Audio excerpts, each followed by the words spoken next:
Hi everyone, आज हम start करेंगे रेस्पिरेशन से। लास्ट क्लास में हमने पढ़ा था टिल न्यूट्रिशन। तो आज हम पढ़ने वाले हैं रेस्पिरेशन से। ठीक है, देखो रेस्पिरेशन और ब्रीथिंग दोनों ही अलग अलग काम करते हैं। मतलब of course breathing is a part of respiration, but respiration is a bigger part, a bigger picture. लेकिन हम दोनों में कंफ्यूज हो जाते हैं। ब्रीदिंग वही आपका नॉर्मल इनहेलेशन और एक्सहेलेशन होता है। आप सांस लेते हो, आप इनहेल करते हो, देन आप सांस छोड़ देते हो, आप एक्सहेल करते हो। तो सिर्फ इतना ही पार्ट होता है ब्रीदिंग। यहाँ पे कोई भी ब्रेक डाउन ऑफ फूड नहीं होता है। ठीक है, ये एक फिजिकल प्रोसेस है, कोई एनर्जी रिलीज नहीं हो रही, आप सिर्फ इंस्पायर और एक्सपायर कर रहे हो। लेकिन जो रेस्पिरेशन है ये बिगर पिक्चर है। यहाँ पे आप ब्रेक डाउन करते हो फूड का, ब्रेक डाउन करते हो ग्लूकोज का, ताकि वो एनर्जी प्रोड्यूस कर सके, एटीपी एटीपी बना सके। एटीपी कुछ नहीं, एनर्जी यूनिट होती है, जिसकी फुल फॉर्म होती है एडिनोसिन ट्राइफॉस्फेट। तो ये आपका केमिकल प्रोसेस है और यहाँ पे एनर्जी प्रोड्यूस होती है। एक बार हम इन दोनों का डिफरेंस देख लेते हैं। देखो ब्रीदिंग जो है वो इनहेलेशन और एक्सहेलेशन ही होता है, जो लंग्स के थ्रू टेक प्लेस करता है। ये लंग्स में होता है, फिजिकल प्रोसेस है, कोई भी एनर्जी यहाँ पे प्रोड्यूस नहीं हो रही है। लेकिन जो रेस्पिरेशन है यहाँ पे ग्लूकोज का ब्रेकडाउन होता है ताकि एटीपी यानी कि एनर्जी प्रोड्यूस हो सके। ये सारे सेल्स में टेक प्लेस होता है, क्योंकि अब हमें एनर्जी ऐसा तो है नहीं कि सिर्फ बॉडी के एक पार्ट में चाहिए, हमें तो सारे पार्ट में एनर्जी चाहिए होती है। तो ये all cells in the body में टेक प्लेस करता है। तो ये केमिकल प्रोसेस है, क्योंकि यहाँ पे जो केमिकल स्ट्रक्चर है वो ब्रेक डाउन होता है ना, और एक नया फॉर्म बनता है, एनर्जी रिलीज होती है। तो इसलिए केमिकल प्रोसेस है, लेकिन ये सिर्फ एक फिजिकल प्रोसेस था। और यहाँ पे जो है एनर्जी प्रोड्यूस होती है। ठीक है, अब देखो रेस्पिरेशन भी दो तरीके के होते हैं, एक होता है एरोबिक, एक होता है एनारोबिक। एरोबिक का मतलब होता है जहाँ पे ऑक्सीजन का रिक्वायरमेंट होता है, और एनारोबिक का मतलब होता है जहाँ पे ऑक्सीजन रिक्वायर्ड नहीं होता है। तो देखो एरोबिक में हमें ऑक्सीजन चाहिए होता है, ठीक है, लेकिन हमें एनारोबिक में ऑक्सीजन नहीं चाहिए होता है। तो सबसे पहले हम एरोबिक के बारे में पढ़ते हैं। देखो एरोबिक में हमें ऑक्सीजन की रिक्वायरमेंट होती है, ठीक है। ये आपकी बॉडी में कहाँ कहाँ होता है, एक तो साइटोप्लाज्म में होता है। साइटोप्लाज्म क्या होता है? सेल का फ्लूइड, सेल का मैट्रिक्स। तो वहां पे होता है, एक होता है माइटोकॉन्ड्रिया में। माइटोकॉन्ड्रिया क्या होता है? ये एक सेल ऑर्गेनेली होता है यूकेरियोट्स में, जिसके पास खुद का डीएनए होता है, खुद के क्रोमोसोम्स होते हैं, है ना, खुद का न्यूक्लियस है। तो जो एरोबिक रेस्पिरेशन है, यानी कि ये जो ग्लूकोज का ब्रेकडाउन था एटीपी बनाने के लिए, ये साइटोप्लाज्म में भी होता ही है, प्लस ये एक माइटोकॉन्ड्रिया में भी होता है। यहाँ पे ग्लूकोज का कंप्लीट ब्रेकडाउन होता है, और क्योंकि ग्लूकोज का कंप्लीट ब्रेकडाउन होता है, ज़्यादा एनर्जी प्रोड्यूस होती है। ठीक है, क्योंकि हमें इवेंचुअली करना क्या था रेस्पिरेशन में, हमें ग्लूकोज को ब्रेक डाउन करके एनर्जी प्रोड्यूस करनी थी। जब यहाँ पे ग्लूकोज ही बहुत अच्छे से ब्रेक डाउन हो रहा है, कंप्लीट ब्रेक डाउन हो रहा है, तो यहाँ पे मोर एनर्जी प्रोड्यूस होती है, और एंड प्रोडक्ट यहाँ क्या बनते हैं? CO2 and water. तो यहाँ पे ब्रेकडाउन ऑफ ग्लूकोज में एनर्जी तो रिलीज होती ही है, बट एंड प्रोडक्ट्स क्या बनते हैं? CO2 and water. अगर हम एनएरोबिक रेस्पिरेशन की बात करें तो यहाँ पे ऑक्सीजन की जरूरत हमें नहीं होती है, ये सिर्फ साइटोप्लाज्म में होता है, ठीक है, माइटोकॉन्ड्रिया में ये नहीं होता है। यहाँ पे इनकम्प्लीट ब्रेकडाउन ऑफ ग्लूकोज हो रहा है, और एज इनकम्प्लीट ब्रेकडाउन हो रहा है तो यहाँ पे लेस एनर्जी बनती है। ठीक है, यहाँ पे एंड प्रोडक्ट CO2 तो होता ही है, लेकिन वाटर की जगह यहाँ पे या तो इथेनॉल बनता है या लैक्टिक एसिड बनता है, डिपेंडिंग किधर हो रहा है ना। रीजन क्या है, कैसे हो रहा है, वो भी आगे बताऊंगी। तो अगर मैं दोनों में डिफरेंस देखूं एरोबिक और एनएरोबिक में, तो देखो एरोबिक में ऑक्सीजन की रिक्वायरमेंट होती है, साइटोप्लाज्म और माइटोकॉन्ड्रिया में होता है, कंप्लीट ब्रेकडाउन ऑफ ग्लूकोज है तो मोर एनर्जी प्रोड्यूस होती है, और एंड प्रोडक्ट्स यहाँ पे हैं CO2 एंड वाटर। ठीक है, वेराज एनएरोबिक में ऑक्सीजन नहीं चाहिए होता है, ये सिर्फ साइटोप्लाज्म में होता है, इनकम्प्लीट ब्रेकडाउन होता है ग्लूकोज का, तो लेस एनर्जी प्रोड्यूस हो रही है, और यहाँ एंड प्रोडक्ट है CO2 एंड इथेनॉल और लैक्टिक एसिड। तो दोनों में एक एंड प्रोडक्ट तो कॉमन है, विच इज CO2, लेकिन एरोबिक वाले में वाटर बन जाता है, और एनएरोबिक में इथेनॉल या लैक्टिक एसिड बनता है, याद रखना, ठीक है। तो रेस्पिरेशन और इसके टाइप्स पे देखें हम, तो देखो ग्लूकोज जो है हमारा, ये 6 कार्बन मॉलिक्यूल होता है। हम लिखते हैं ना ग्लूकोज को C6H12O6, तो ये क्या हुआ? ये हमारा 6 कार्बन मॉलिक्यूल हुआ। अब जैसे अगर रिएक्शन देखो साइटोप्लाज्म में हो रहा है, तो साइटोप्लाज्म में जब हो रहा है तो ये ग्लूकोज 6 से ग्लूकोज मतलब 6 कार्बन मॉलिक्यूल से 3 कार्बन मॉलिक्यूल बनता है, जिसको बोलते हैं पाइरूवेट। पाइरूवेट क्या है? 3 कार्बन मॉलिक्यूल। जैसे ग्लूकोज 6 से 6 कार्बन मॉलिक्यूल है, पाइरूवेट एक 3 कार्बन मॉलिक्यूल है। तो जब इसकी रिएक्शन होती है साइटोप्लाज्म में, तो 6 कार्बन मॉलिक्यूल से ये 3 कार्बन मॉलिक्यूल बन जाता है, और थोड़ी सी एनर्जी यहाँ पे रिलीज होती है। ठीक है, इसके बाद इसके पास 3 तरीके के 3 रास्ते और होते हैं, ठीक है? अगर माइटोकॉन्ड्रिया में रिएक्शन हो रही है, तो हमने भी पढ़ा था कि breakdown of oxygen full breakdown of glucose हो जाता है। तो माइटोकॉन्ड्रिया में हो रहा है मतलब ऑक्सीजन की प्रेजेंस है ना? ऑक्सीजन की प्रेजेंस है, तो माइटोकॉन्ड्रिया में रिएक्शन हो रहा है। तो हमारे एंड प्रोडक्ट मैंने क्या बताए थे, क्या बनते हैं? CO2 और वाटर बनते हैं और एनर्जी रिलीज होती है, ठीक है? और ये जो CO2 बना है, ये हम बाद में एक्सहेल आउट कर देते हैं ब्रीदिंग प्रोसेस में, ठीक है? अब अगर ऑक्सीजन नहीं है ना, या फिर ऑक्सीजन की कमी है, जैसे यहाँ पे देखो, there is a difference between absence of oxygen and lack of oxygen.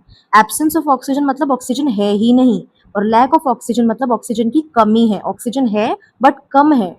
तो अगर हम लैक ऑफ ऑक्सीजन की बात करें, देखो जब हम एक्सरसाइज करते हैं, है ना, हम रनिंग करते हैं, तो एकदम से होता है ना, बहुत ज़्यादा हमें ऑक्सीजन की रिक्वायरमेंट होती है, तो हम बहुत तेज तेज सांस लेने लगते हैं, है ना? कभी कभी तो हम मुंह खोल के सांस ले लेते हैं, क्योंकि हमारी वो ऑक्सीजन की रिक्वायरमेंट पूरी नहीं हो रही होती है, एकदम से हमारे मसल्स को बहुत ऑक्सीजन चाहिए होता है।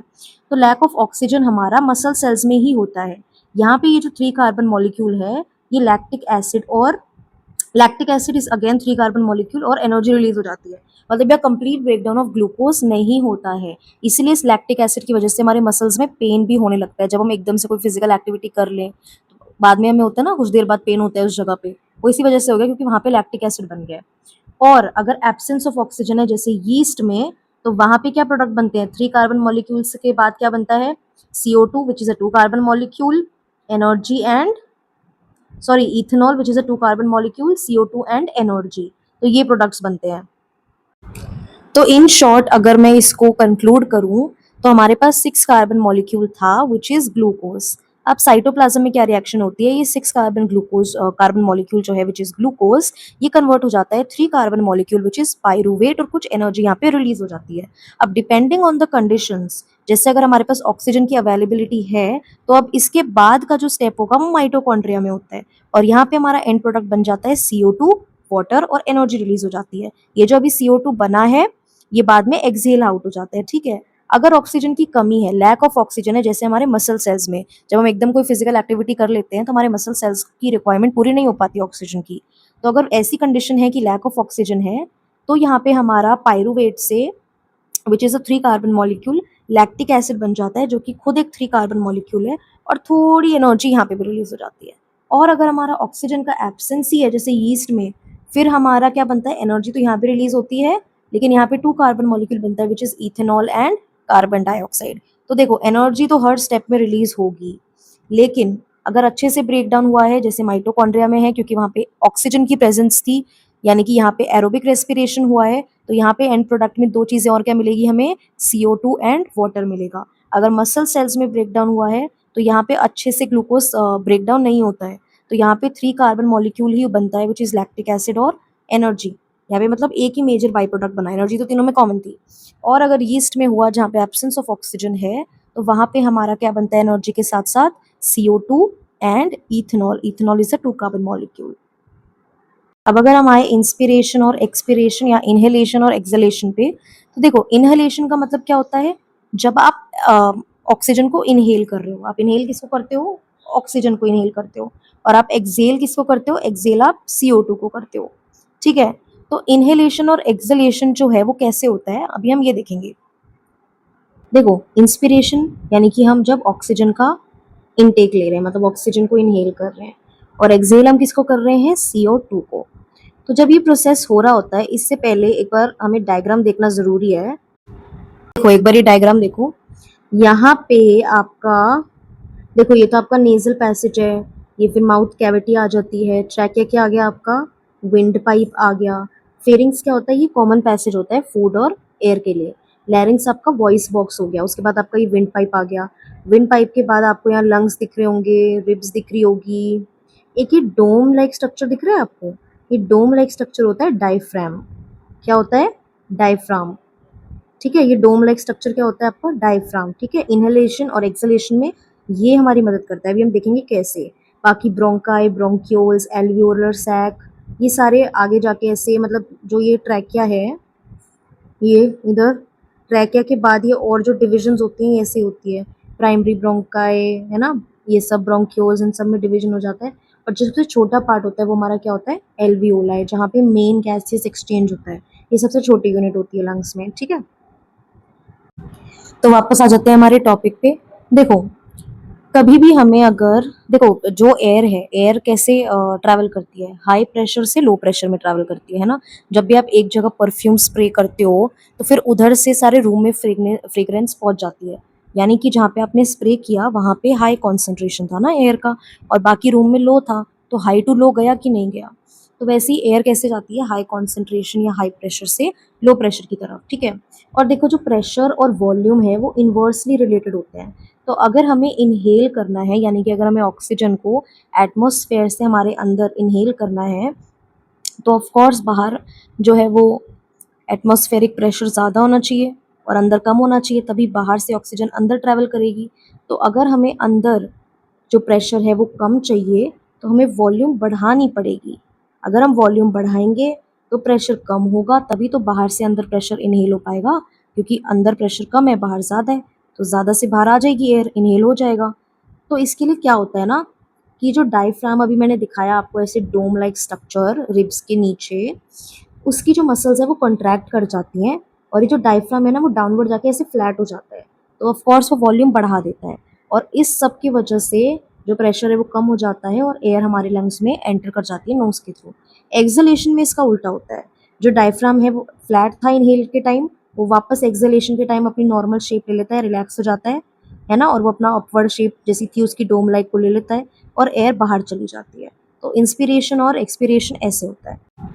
अब अगर हम एयर पैसेज देखें तो देखो, हमने इनहेल, देखो एयर पैसेज इधर देखो, हमने इनहेल किया ऑक्सीजन को, है ना, नॉस्ट्रल से इनहेल किया, फिर वो नेजल पैसेज किया, फेरिंग्स किया, लेरिंग्स किया, उसके बाद अपने विंड पाइप यानी ट्रेकिया में गया, फिर यही ब्रोंकाई, ब्रोंक्यूल्स, एल्वियोलाई। एल्वियोलाई वो पार्ट है जहाँ मेन वो होता है गैसियस एक्सचेंज, और यहाँ से एल्वियोलाई से ऑक्सीजन कहाँ चला जाता है, ब्लड में, और फिर ब्लड से सेल्स में। ऐसे ही CO2 का वो होता है, CO2 सेल ब्लड में था, मतलब सेल्स ने ब्लड में पहुंचवाया, फिर ब्लड से वो वापस एल्वियोलाई में, फिर ब्रोंक्यूल्स, फिर ब्रोंकाई, फिर ट्रैकिया, फिर लैरिंग्स, फिर फेरिंग्स, फिर नेजल पैसेज, फिर नॉस्ट्रल, और यहाँ से एक्सेल हो जाता है। तो ये दोनों का सेम ही स्टेप रहता है इनहेल और एक्सेल में, ठीक है। ये डायग्राम मैं आपको बता ही चुकी हूँ।